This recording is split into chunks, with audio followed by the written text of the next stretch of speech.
Okay guys, இன்றைக்கி இந்த வீடியோவில் இவரோட யூஐயை நம்ம போட்டு இன்ஸ்பெக்ட் பண்ணி பார்க்க போகிறோம்.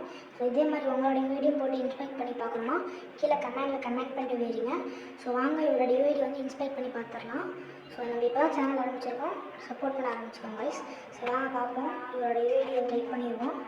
ஸோ நான் காப்பி பண்ணி பேஸ்ட் பண்ணல, நான் டைப்பே பண்ணிக்கிறேன். 3024449280 தான் அவரோட யூஐடி. ஸோ போட்டு பார்த்துருவோம். இதே மாதிரி நீங்கள் உங்களுக்கு நான் கண்டிப்பாக போட்டு கட்டிடுவேன். ஸோ ரெடி பார்த்தீங்கன்னா ஏகே அஜயன் இருக்குது. ஸோ மாஸ்டர் லெவலில் எவ்வளோ போய் பார்த்துடலாம். ஓகே, இது 5 years ஓல்டு பேர் போல கைஸ். அப்புறமேட்டு 3 எமௌண்ட் பையில் வச்சுருக்காரு. அப்புறம் 5 years ஓல்டு. என்ட்ரி தரமாக இருக்குது கைஸ். இப்போ என்ட்ரி அதுக்குள்ளே எடுத்துட்டாரு. ஸோ சேலம் ஆக்டன் 6th ப்ளஸில் இருக்கார். க்ளோரி டைட்லாம் வச்சுருக்காரு. ஸோ அதை தான் இன்னும் அடிக்க வச்சுருக்காரு. க்ரௌண்டு ஷூட்டர், க்ரௌண்டு தெர்மீட்டர்லாம் வச்சுருக்காரு. ஸோ பார்த்தீங்கன்னா ப்ரைம் லெவல் 3 54 லெவலில் இருக்கார் கைஸ். ஸோ இதே மாதிரி உங்களோட வீடியோ